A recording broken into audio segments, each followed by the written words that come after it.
안녕하십니까. 바로 보는 TV 옴부즈맨 이남기입니다. 지난주 연합뉴스 TV에서는 노란 봉투법의 환노위 통과 소식과 중국발 입국자의 입국 후 PCR 검사 해제 등 다양한 뉴스들을 전해드렸습니다. 오늘 연합뉴스 TV를 말한 데서는 뉴스17, 뉴스 현장, 뉴스 포커스를 중심으로 이동준 시청자 평가원이 모니터링한 내용으로 시작하겠습니다.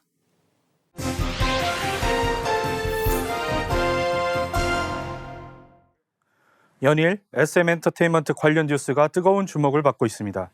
이수만 전 SM엔터테인먼트 총괄 프로듀서의 지분에 대한 인수 경쟁은 하이브와의 경영권 분쟁으로 격화되고 있으며 나아가 플랫폼 독점 문제로 확대되고 있습니다. 이에 대한 지난주 연합뉴스 TV 보도를 살펴보겠습니다. 지난 16일 오후 5시 뉴스에서는 이수만의 처조카인 이성수 대표가 올린 유튜브 성명 내용을 전달하면서 이수만의 역외탈세 의혹을 보도했습니다. 기자는 이수만이 홍콩에 설립한 개인 회사를 통해 매출을 부당하게 가로챘다며 계약 당시 하이브가 이를 알고 있었는지에 대해 의문이라는 이성수 대표의 주장을 전했습니다. 이와 더불어 이수만이 멀티 제작 센터를 기본으로 한 조직 개편을 맡고 경영진을 회유했다는 녹취록도 보도했습니다. 또한 이수만의 나무 심기에 대한 관심 때문에 소속 걸그룹 에스파의 컴백이 밀렸다는 주장을 소개하였습니다. 그리고 18일에는 하이브가 적대적 M&A를 시도하고 있다는 이성수 대표의 유튜브 영상을 인용하면서 하이브가 내부 인사로 SM 이사진을 추천한 것은 SM을 하이브의 자회사로 만들겠다는 의도로 느껴진다는 내용으로 보도하였고, SM 구성원들이 반대하는 인수 시도를 사력을 다해 막겠다는 내용을 이성수 대표의 연임 포기 소식과 함께 전했습니다. 또한 지난 20일 뉴스 현장에서는 CFO인 장철혁 이사가 SM 공식 유튜브 채널을 통해 게시한 주장을 다뤘습니다. 하이브의 적대적 인수합병 시도는 팬과 아티스트가 함께 추구해온 SM만의 가치와 자부심까지 모두 무시하는 것이라는 주장을 정했습니다. 그리고 두 회사가 합쳐진다면 전체 시장 매출의 60%가량을 독과점적 지위로 가지게 될 것이고 그 피해는 팬들이 겪게 될 것이라는 주장을 정했습니다. 본 사건은 단순히 엔터테인먼트 회사의 경영진 내부 갈등 문제로 볼 수 없고 문화산업의 특성과 엔터테인먼트 기업의 이사회 내부 문제가 복합적으로 얽혀 있습니다. 게다가 미디어 기업과 엔터테인먼트 기업의 인수합병은 팬덤의 활동과 소비에도 변화를 가져올 수 있는 만큼 지속적인 논의가 필요합니다. 하지만 연합뉴스 TV의 SM 사건 관련 보도는 관련 법적 쟁점이나 사실관계에 대해서는 주요하게 다루지 않고 있습니다. 물론 사건 초기 전문가를 초대하여 전반적인 쟁점을 다루기는 했지만 최근 며칠간의 보도는 이성수 대표의 주장을 간단하게 전달하고 있을 뿐입니다. 예를 들어 이수만 전 총괄이 SM을 상대로 법원에 낸 신주 전환사채 발행금지 가처분 사건이나 양측이 서로 주장하는 적대적 M&A 정점 역시 별다른 코멘트를 달지 않고 전달되고 있습니다. 피인수 회사의 의사와 상관없이 인수회사의 고의적인 주식 매집 행위를 통해 이루어지는 적대적 M&A는 기업 윤리 차원에서 검토해야 합니다. 그리고 환경 문제를 다루는 가사를 아티스트의 저항에도 불구하고 강압적으로 부르게 했다는 주장이나 부동산 사유화 문제는 명예훼손 여지가 있을 뿐만 아니라 해당 아티스트의 이미지에도 영향을 줄 수 있는 사안인 만큼 사실관계가 중요하다고 할 것입니다. 사기업의 지분 구조와 의사결정은 내밀한 협상과 거래 관계에 의해서 결정됩니다. 단순히 유튜브로 폭로된 일방 당사자의 주장을 뉴스 매체가 빠르게 전달할 때 생길 수 있는 사회적 프레임과 적대화 문제를 고려해야 합니다.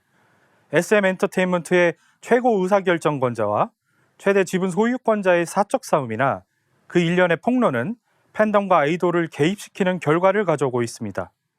양측 주장에 대한 균형 있는 보도를 통해 시청자가 이 사건을 법적, 윤리적, 경제적 관점으로 분리해서 이해할 수 있도록 해야 할 것입니다. 나아가 아티스트에 대한 언급과 보도를 최소화하여 경영권 분쟁이 팬덤 싸움으로 번지는 것을 경계해야 할 것입니다. 다음은 배달 산업이 불황 속에서 급성장하였음에도 불구하고 배달비는 급격히 상승하고 있어 사회적 문제가 되고 있다는 뉴스입니다. 지난 2월 19일 방송된 오후 2시 뉴스에서는 두 명의 전문가와 함께 관련 문제들에 대한 논의를 하였습니다. 배달앱 수수료가 계속 상승하는 문제가 논의되었습니다. 이 문제에 대하여 이은희 교수는 식자재 가격 상승과 함께 최저임금이 인상되고 있으며 배달앱의 수수료를 음식점 사장과 소비자가 나눠내는 구조 때문에 소비자의 부담이 상대적으로 증가한 것으로 해석했습니다. 그리고 단건 배달이 증가하면서 수수료 상승이 동반되었다고 분석했습니다. 이와 함께 설문조사에 따르면 단건 배달에 대한 소비자 만족도가 66%에 이르는 만큼 소비자의 선호 역시 배달비 인상에 영향을 준다고 했습니다. 또한 한국인의 식문화적 특성상 빠른 배달을 원하기 때문에 전체적인 배달비 인상에 영향을 준다고 하였습니다. 그리고 일손 부족 현상에 대한 원인 분석 질문에 대하여 권혁중 경제평론가는 오토바이 렌탈 비용이나 보험료가 각각 95만 원에 이르고 교통사고 문제로 리스크에 노출될 수 있기 때문에 수급 문제가 발생한 것으로 평가했습니다. 한편 배달원 수급 문제가 발생하고 있는 상황에서 향후 배달비 증가 여부에 대한 예측을 묻는 질문에 대하여 이 교수는 사회적 거리 해제 이후 배달앱 결제 규모가 줄어들고 있다고 하였습니다. 이러한 움직임에 따라 배달비 상승 현상이 조정 국면에 들어갈 것으로 예측했습니다. 그리고 개인의 생활비가 오르는 상황에서 소비자 역시 스스로 배달앱 사용에 대한 죄책감으로 인해 결제 규모가 줄어들 것으로 예상했습니다. 해당 프로그램이 단건 배달 문제나 라이더 일손 부족 문제를 다뤘다는 점은 긍정적으로 판단됩니다. 하지만 사회적 거리두기 해제에도 불구하고 배달비는 증가하는 추세를 보이고 있습니다. 한 언론 기사는 배달업체의 광고 경쟁 상품이나 새로운 마케팅 기술 도입 이후 배달비가 상승했다는 보도를 하기도 했습니다. 단순한 소비 심리의 변화보다 플랫폼 기업의 클릭 유도형 광고로 인한 소상공인의 부담 문제를 다룰 필요가 있습니다. 그리고 배달 라이더의 수가 감소하는 현상 역시 주의 깊게 살펴볼 필요가 있습니다. 유연한 노동 환경과 건별 수수료 기반 수입이 소비자에게 많은 편의를 제공했지만 산업의 양적 성장에 따른 라이더의 안전에 대한 기업의 사회적 책임 논의도 중요해지고 있습니다. 단건 배달과 배달 시장의 성장 등은 배달 사고와 연결됩니다.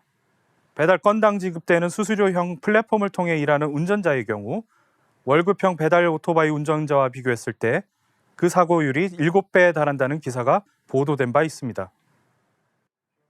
배달 운전자 간의 배달 경쟁은 도로 위에서의 난폭 운전과 부주의로 발현될 수 있습니다.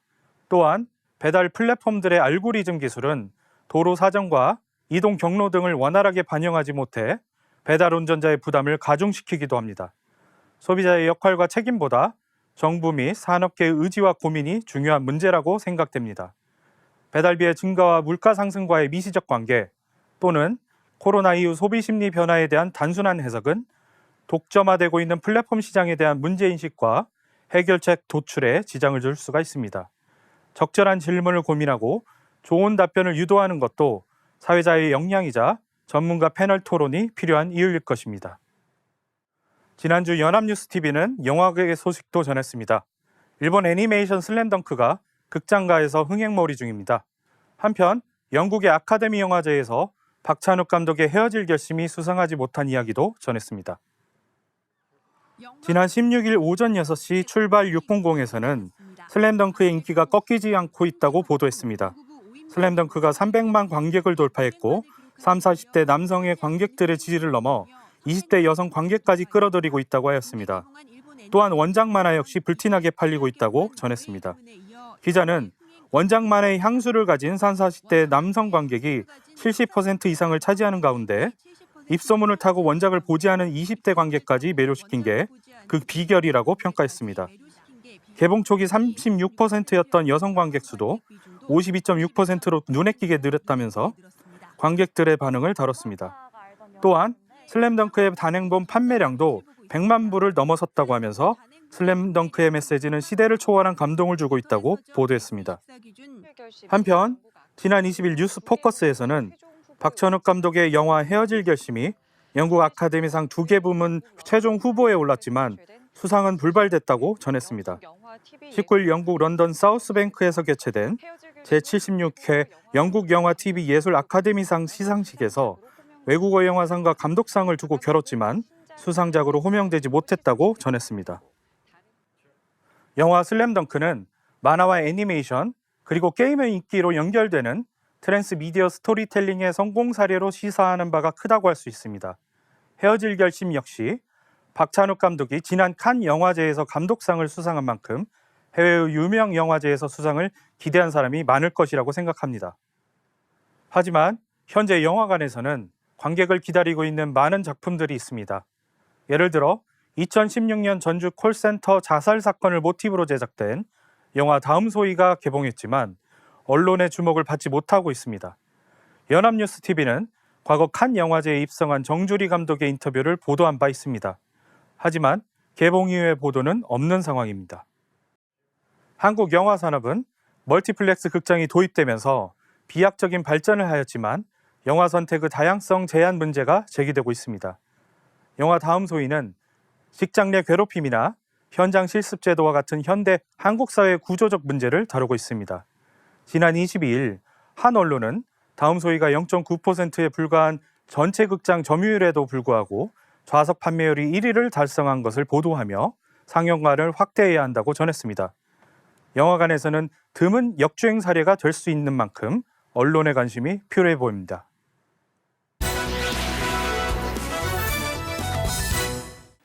네, 이번 순서는 주말에 방영되는 제작 프로그램을 대학생의 시선으로 분석하고 평가한 내용을 들어보는 캠퍼스 TV 리포트 시간입니다. 이번 주는 숙명여자대학교 이성훈 학생과 함께하겠습니다. 안녕하세요. 안녕하세요. 네, 성훈 학생 지난주에 어떤 프로그램 모니터링했을까요? 네, 저는 매주 토요일 오전 9시 30분에 방송되는 연중기획 하모니를 모니터링했습니다. 지난 11일과 18일에 방송된 연중기획 하모니에서는 20년째 인도네팔 음식 전문점을 운영 중인 건비르 씨의 이야기를 담았는데요. 그럼 자세한 모니터링 내용 지금부터 전해드리겠습니다.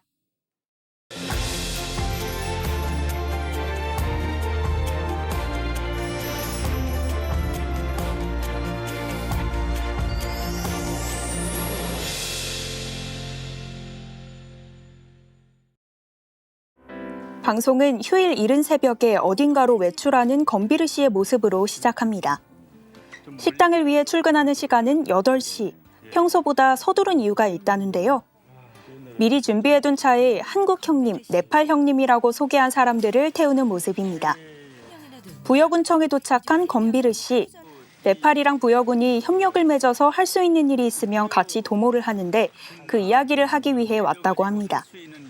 한국과 네팔의 특별 교류를 위해 부여 지역 의원들과 네팔 관리자 사이의 의사소통을 위해 통역을 맡았다고 전합니다. 부여군은 농번기 일손 문제 해결을 위한 외국인 계절근로 프로그램을 진행하고 있다는데요. 올해는 네팔을 포함해 계절근로 참여 인원과 나라를 확대할 예정으로 만남이 이루어진 거라고 합니다. 최대한 자세히 내용을 전달할 수 있도록 통역하는 건비르 씨라는데요. 건비르 씨의 통역 덕분에 이번 회의는 원활히 마무리됐다고 합니다. 네팔과 한국이 함께 15년째 이런 자리를 함께하면서 배운 교훈이 있다고 하는데요.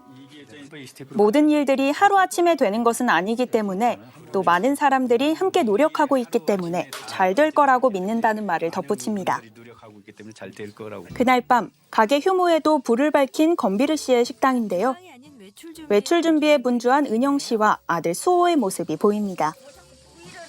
건비르 씨가 도착하기 전에 해결해야 할 미션이 있다고 하는데요. 오늘 건비르 씨의 생일이라 케이크를 사러 가는 길이라고 합니다. 그 사이 건비르 씨의 네팔 가족들도 가게에 도착했습니다. 네팔 현지 생일상을 꾸미는 모습이 생소했는데요. 네팔에서 신을 의미하는 과일은 생일상의 필수라고 합니다. 또 좋아하는 음식을 은그릇이나 은색 그릇에 이렇게 푸짐하게 담아 먹는 것이 네팔의 생일 문화라고 합니다. 주변 가족들, 먼 친척들부터 얘기도 안 했지만 알아서 찾아와준 동생들까지 많은 사람들에게 둘러싸여 듬뿍 축하를 받는 건비르 씨의 모습에 저까지 기분이 좋아졌습니다. 기쁜 날 빠질 수 없는 네팔 전통, 바로 티카라는 꽃가루를 이마에 찍어주는 전통까지 잊지 않습니다. 생일은 당사자뿐만 아니라 배우자에게도 축복을 나눠주며 음식을 선물해준다고 합니다. 결혼 10년 차지만 아내 은영 씨에게는 아직도 어려운 네팔 문화입니다. 모든 과정이 끝나면 케이크 커팅식이 남는데요. 아빠와 아들이 손높이, 눈높이를 맞춰 커팅식을 하는 모습이 보여집니다. 케이크는 생일자에게 한 입, 손님들에게 한 입씩 먹여준다는데요. 초대된 손님들에게 생일자가 직접 케이크를 먹여주는 게 네팔 풍습이라고 합니다. 다음 날 아빠와 헤어지기 싫어 우는 아들을 뒤로 한 채 무거운 마음을 책임감으로 바꿔들고 건비르 씨는 한국에 온 네팔 직원들의 숙소로 향합니다. 네팔과 많이 다른 한국에 온 직원들이 한국에 잘 적응하길 바라는 마음이라고 합니다. 가게에 도착해 본격적으로 준비를 시작한 건비르 씨. 솜이나 실을 준비해 기름에 넣어두는데요. 불에 잘 타는 걸 준비해 가게에 잘 되길 바라는 마음을 담는 것이라고 합니다. 오늘 하루도 무사히 보내길 바라는 마음을 담아 의식을 마친 뒤 주방에 불을 넣는 것이 그 다음 순서랍니다. 네팔 전통이 탄두리 화덕인 만큼 화덕에 불신 숯불도 직접 만든다고 합니다. 불이 오르는 화덕 안에 얇은 은박지부터 넣는 모습인데요. 탄두리 치킨을 넣어서 구워야 하는데 불이 세서 타기 때문에 온도 조절을 위해 넣는 것이라고 합니다. 음식의 기본을 이루는 나네 반죽도 이제는 직원의 솜씨로 만들어진다는데요. 모두 건비르 씨의 눈과 손을 거친 사람들이라고 합니다. 식당 요리사를 뽑기 위해 현지에서 요리 전문가를 선별해 한국으로 직접 캐스팅해왔다는 말에서 건비르 씨의 자부심이 느껴졌습니다. 주방에 손을 거들던 건비르 씨도 손님 응대가 한결 여유 있어졌고 주방 역시 주문이 밀려들어도 안정적으로 조리가 되는 모습인데요. 벌써 가게를 찾아온 지 10년이 넘은 다문화 가족 손님들처럼 위치를 이동할 때마다 따라오는 단골 손님들도 많다고 합니다. 직원들의 점심을 요리하는 건비르 씨. 김치 손질이 한창인데요. 한국에 오기 전 네팔에서 한국 음식점을 운영했던 건비르 씨는 한국 사람을 제치고 김치 경연대회 우승 경력도 있다고 합니다. 고추장의 맛을 섬세하게 설명하더니 거침없이 점심을 만들어 나갑니다. 그날 오후 네팔 현지에서 걸려온 영상통화를 하는 건비르 씨의 모습이 보이는데요. 조카의 결혼식을 직접 가지는 못하지만 영상통화로 대신한다고 합니다. 멀리 있어도 기쁜 마음을 함께하고 싶어 전화를 건 누나라고 합니다. 저녁 장사를 준비하기 전 한국과 네팔을 사랑하는 마음을 담아 두 나라의 국기를 다는 건비르 씨의 모습인데요. 두 나라의 다리가 되고 싶다는 건비르 씨입니다. 두 나라 모두 고향으로 삼고 애정어리게 사랑하는 마음이 잘 느껴졌습니다. 이 식당을 통해 다양한 나라의 문화를 즐길 수 있는 자리를 만들고 싶다는 또 다른 나라의 국기들도 이후에 더 매달고 싶다는 건비르 씨의 말로 방송은 마무리됩니다. 네, 모니터링 한 내용 잘 보고 왔습니다. 성원 학생, 이번 연중기획 하모니를 보면서 어떤 점이 가장 인상 깊었나요? 네, 저는 건비르 씨의 생일날의 모습이 참 기억에 남는데요. 주변 가족들부터 먼 친척들, 또 평소 알고 지내는 동생들까지 건비르 씨의 생일을 축하하기 위해 정말 대인원으로 모여 파티를 하는 모습이 보기 좋았습니다. 생일을 축복해야 하는 중요한 기념일로 여기고 너나 할 것 없이 진심으로 사랑을 나누는 모습에 저까지 마음이 따뜻해졌습니다. 네, 그렇군요. 자, 마지막으로 이번 하모니에 대한 한 줄 평 한다면 어떨까요? 네, 저의 한 줄 평은 네팔과 한국 두 개의 고향을 가지고 있는 건비르 씨의 따뜻한 레시피입니다. 네, 한 줄 평까지 잘 들어봤습니다. 지금까지 숙명여자대학교 이성원 학생과 함께했습니다. 오늘 고맙습니다. 고맙습니다.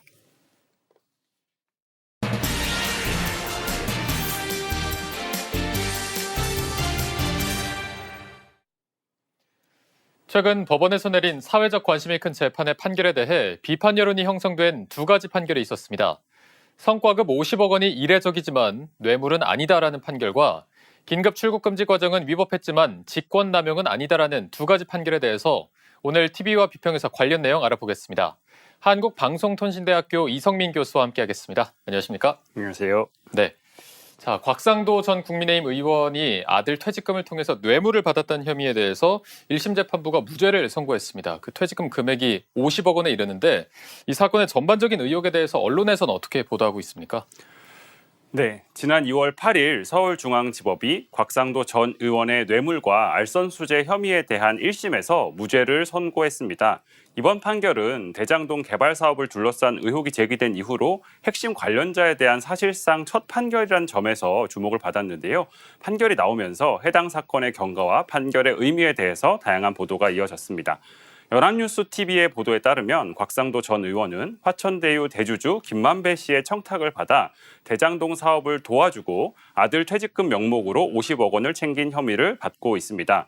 검찰은 이에 대해 징역 15년과 벌금 50억 원, 추징금 25억 원을 구형했습니다. 바로 이 혐의에 대해서 재판부가 무죄를 선고한 것입니다. 연합뉴스TV는 이번 1심에서 무죄 판결이 나온 핵심 이유에 대해 알선과 관련이 있다거나 대가에 해당한다고 보기 어렵다라는 법원의 설명을 인용 보도했습니다. 이러한 판결의 세부 쟁점들에 대해서도 보도가 이어졌는데요. 채널A는 검찰이 뇌물죄를 논증하기 위해 제시한 증거에 대해서 법원은 정영학 회계사의 녹취록에 대해서는 신빙성이 낮다고 보았고 녹취록의 김만배 씨의 발언이 제3자에게 전해 들은 내용을 진술한 전문 진술로 판단되어 증거 능력을 인정하지 않았다라고 보도했습니다. 또 퇴직금의 대가성 여부에 대해서 법원은 곽 전 의원과 아들이 독립생계라는 점에서 이들을 경제공동체로 볼 수 없다라고 판단했다고 보도했습니다.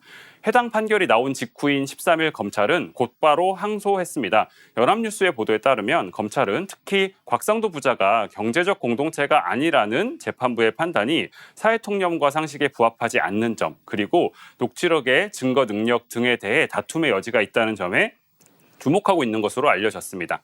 경향신문은 이원석 검찰총장이 해당 판결에 대해 엄정 대응을 지시했다라고 보도했습니다. 서울신문은 검찰이 돈을 직접 받은 아들을 뇌물수수 혐의로 기소하는 방안 등을 종합적으로 검토하고 있다라고 보도했습니다. 네, 50억 원 퇴직금에 대한 무죄 판결 두고 후폭풍이 굉장히 거셉니다. 사회적 통념과 상식에 맞지 않는다는 국민적 공분도 있었고요. 정치권에서도 연일 비판의 목소리가 터져 나오고 있습니다. 이 전반적인 무죄 판결 여론에 대해서는 언론에서 어떻게 보도하고 있습니까? 네, 이번 무죄 판결이 국민적 공분을 불러일으키면서 다양한 비판 여론에 대해서도 언론의 보도가 이어졌습니다.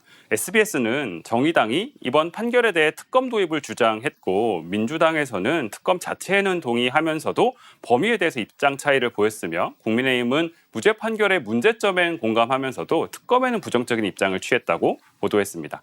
서울신문은 홍준표 대구시장이 검찰의 무능을 지적하면서 소위 50억 클럽에 대한 특검의 필요성을 주장했다라고 보도했고요.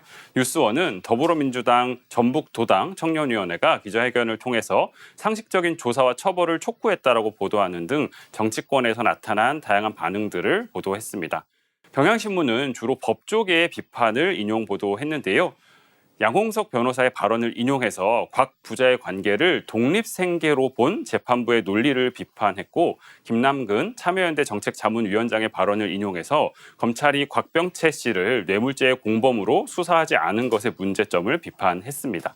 SBS도 이번 판결에 대해서 법조계 내부에서도 공소 방식과 혐의 입증을 위한 노력의 한계 그리고 재판부의 판단에 대한 비판 등 다양한 목소리가 나오고 있다라고 보도했습니다. 언론은 이번 판결에 대해 사설과 오피니언 기사 등을 통해서 직접적으로 비판의 목소리를 전달했는데요. 중앙일보는 사설을 통해 혐의를 입증하지 못한 검찰의 책임을 크게 비판했습니다. 한겨레도 사설을 통해 각종 커뮤니티 사이트의 기사와 댓글에 나타난 비판적 여론들을 소개하면서 검찰과 법원에 대해 비상식적인 판결에 대한 성찰을 요구했습니다.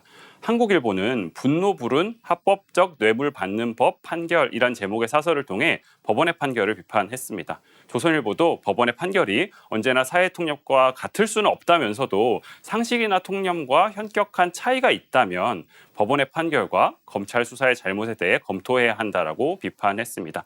부산일보도 의견 기사를 통해서 이후 상급심에서 무죄 판결이 확정된다면 두고두고 논란이 될 것이라고 비판의 목소리를 전했습니다. 네, 자 그리고 논란이 되고 있는 또 하나의 무죄 판결이 있습니다. 김학의 전 법무부 차관의 불법 출국 금지에 개입한 혐의로 재판에 넘겨진 이광철 전 청와대 민정비서관 등이 1심에서 무죄를 받은 사건인데요. 이게 2019년이었습니다. 이 사건 개요에 대해서는 언론에서는 어떻게 보도하고 있을까요? 지난 15일 법원은 2019년 김학의 전 법무부 차관에 대한 긴급 출국 금지를 한 것에 대해서 이규원 검사와 이광철 전 청와대 민정비서관, 차규근 전 법무부 외국인 출입국 정책본부장의 직권남용 권리행사 방해 혐의에 대해서 무죄 판결을 내렸습니다. 한국일보의 보도에 따르면 해당 인사들은 별장 성적 때 의혹이 제기된 김학의 전 법무부 차관이 2019년 3월 검찰 재수사를 앞두고 해외로 출국한다는 정보를 입수한 뒤 위법하게 출국을 막았다는 혐의로 재판에 넘겨졌습니다. 검찰은 이 검사가 서울 동부지검장의 대리인 자격을 도용한 문서를 통해 출국금지 승인 요청서를 작성했고 차 전 본부장은 이를 알고도 승인했으며 이 전 비서관이 이들 사이의 소통을 조율하며 출국금지 과정에 관여했다라고 본 것입니다. MBC의 보도에 따르면 재판부는 김 전 차관의 출국을 용인했을 경우 국민적 의혹 해소가 되는 것이 불가능했다는 점에서 긴급 출국 금지 목적의 정당성, 필요성과 상당성이 인정된다라고 판단해서 무죄를 선고했고 다만 이 검사의 승인 없는 지검장 대리인 자격의 요청서에 대해서는 혐의를 일부 유죄 판단하고 징역 4월을 선고 유예했습니다.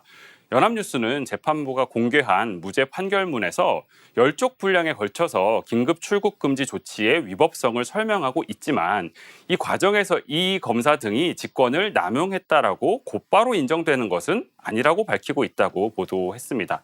일반 출국 금지 방법으로 출국을 규제했다면 위법 논란이 벌어지지 않았을 것이고 어떠한 범죄 혐의도 없는 무고한 일반인의 출국을 저지한 경우와는 달리 봐야 한다는 것입니다.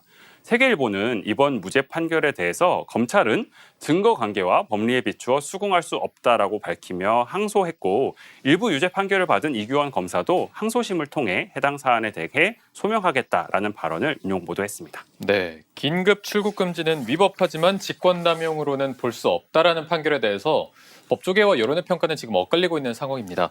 지금 쟁점이 되고 있는 부분 그리고 여론에 대해서 언론에서는 또 어떻게 보도하고 있는지도 말씀해 주시죠. 네, 해당 판결에 대해서는 엇갈리는 반응들이 나왔습니다. KBS는 선고 직후에 이성윤 위원과 이광철 전 비서관의 검찰에 대한 비판과 함께 검찰의 법 절차는 어겼는데 무죄라는 것은 상식에 안 맞다라는 비판도 함께 보도했습니다. 한겨레는 재판부가 범죄의 의도를 기준으로 형사처벌의 기준을 제시한 것이 법조계 일반의 기준으로 볼 때 이례적인 논리 구조란 점에서 논쟁이 이어질 것이라고 보도했습니다. 한국일보는 법조계에서 공직사회에 목적이 옳다면 과정이 위법해도 처벌하지 않겠다라는 부정적인 시그널을 줄 수 있다는 우려의 목소리가 나오고 있으며 다만 일각에선 검찰이 내부 징계로 끝날 사안을 무리하게 기소한 것이라는 평가도 함께 나오고 있다고 보도했습니다. 조선일보는 목적의 정당성을 앞세워 불법을 용인한 판결이라는 법조인들의 비판적인 의견들을 전달했습니다.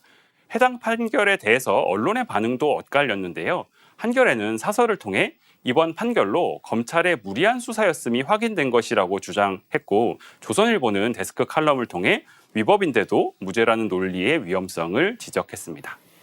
네, 이게 국민적 관심이 굉장히 큰 사안들이었잖아요. 그런데 사법부의 판단이 국민의 법 감정과 이렇게 괴리감을 드러내면서 연일 논란이 되고 있는 것 같습니다. 해당 보도에서 언론의 역할 그리고 지양해야 할 자세 등이 있다면 어떤 게 있을까요?